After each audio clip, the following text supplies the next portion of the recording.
Oke, bismillahirrahmanirrahim. Assalamualaikum warahmatullahi wabarakatuh. Perkenalkan kami dari kelompok 1 kelas D. Izin ingin mempresentasikan terkait tugas penugasan kelompok proses manufaktur dengan materi die casting. Dengan saya sendiri Putriana Wahyu Priyadi, NIM D600210215 dan rekan saya. Naura Nurfaiza dengan NIM D600210262. Rafika Putri Wulandari dengan NIM D600210239. Raihan Arifin. Saya Raihan Arifin NIM 210. Saya Muhammad Iqbal Fatoni dengan NIM D600210224. Dan saya Angga Nugroho dengan NIM D600210266. Oke, langsung saja ke materi yang pertama.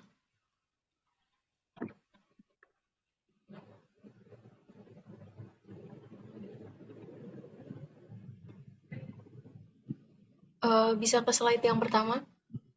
Oke, di sini die casting adalah proses manufaktur di mana logam cair dituangkan atau ditekan ke dalam cetakan baja. Cetakan juga dikenalkan sebagai alat atau dies dibuat menggunakan baja dan dirancang khusus untuk setiap proyek.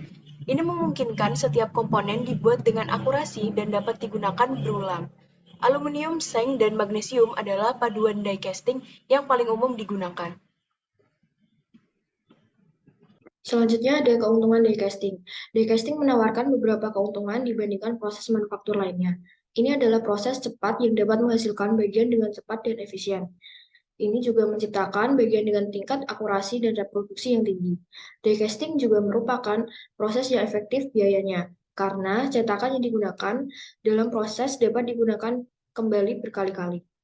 Ini membuat proses ideal untuk produksi massal bagian dengan kualitas yang konsisten.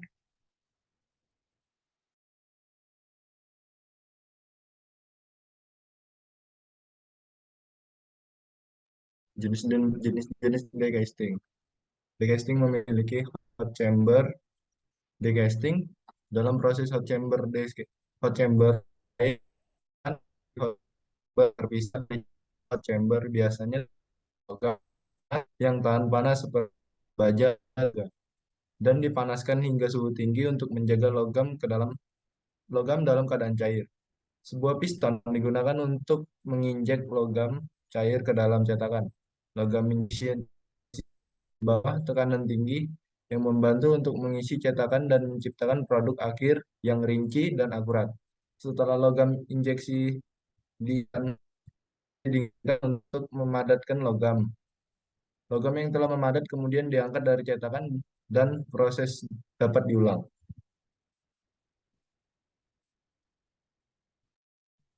Oke, yang selanjutnya yaitu cold chamber die casting. Dalam proses cold chamber, logam cair dituangkan ke dalam cold chamber yang terpisah dari cetakan.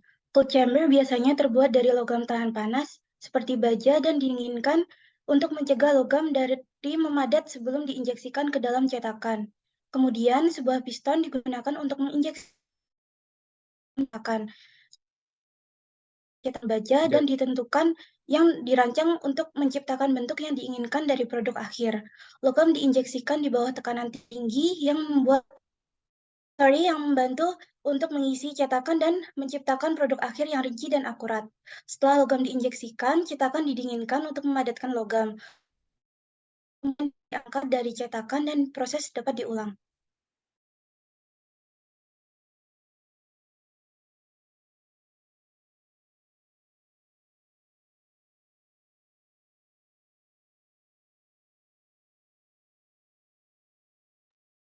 Vakum die casting adalah variasi dari proses cold chamber. Die casting di mana vakum digunakan untuk mengeluarkan udara dari cetakan sebelum logam cair diinjeksikan. Hal ini menghasilkan cetakan berkualitas tinggi dengan porositas yang lebih sedikit atau gelembung-gelembung pada produk akhir. Dalam proses vakum die casting, cetakan pertama kali diletakkan dalam kamar vakum di mana udara dikeluarkan untuk menciptakan vakum. Kemudian logam cair dituangkan ke dalam cold chamber dan piston digunakan untuk menginjeksikan logam tinggi.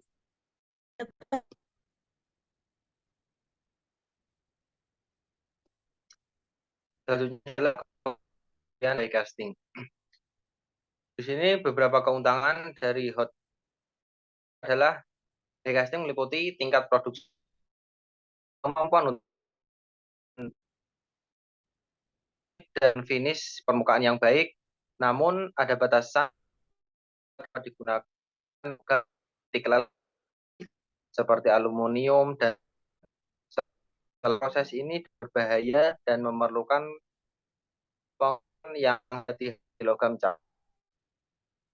Selanjutnya, beberapa keuntungan die casting adalah meliputi kemampuan untuk mengcasting logam yang lebih tinggi, kemampuan untuk mengecas bentuk yang rumit, dan finish permukaan yang baik, namun inilah proses yang lebih kompleks daripada hot chamber die casting dan memerlukan perawatan yang lebih banyak. Selain itu lebih mahal daripada hot chamber die casting karena biaya cold chamber. Selanjutnya adalah vacuum die casting. Vacuum die casting menawarkan beberapa keuntungan dibandingkan dengan die casting tradisional, seperti finishing permukaan yang lebih baik dan porositas yang lebih sedikit pada produk akhir. Namun, lebih kompleks dan mahal dibandingkan die casting tradisional dan memerlukan peralatan dan keahlian khusus. Keuntungan dari die casting sendiri adalah meliputi tingkat produksi tinggi. Die casting dapat menghasilkan banyak bagian dengan cepat dan efisien. Bentuk kompleks, die casting dapat menghasilkan bagian dengan geometri kompleks dan detail yang halus.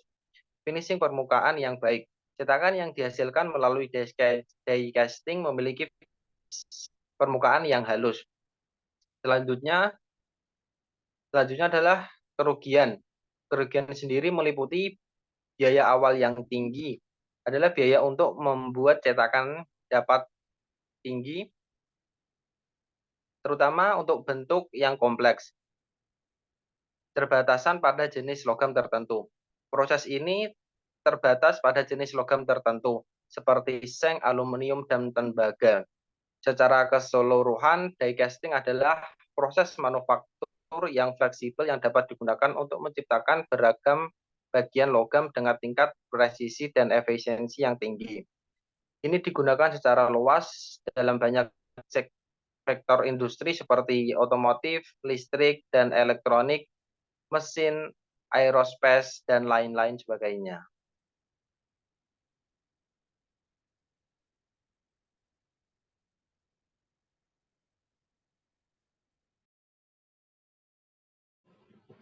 Baik, sekian presentasi dari kelompok kami. Kurang lebihnya mohon dimaafkan. Wabillahi taufiq wal hidayah. Wassalamualaikum warahmatullahi wabarakatuh.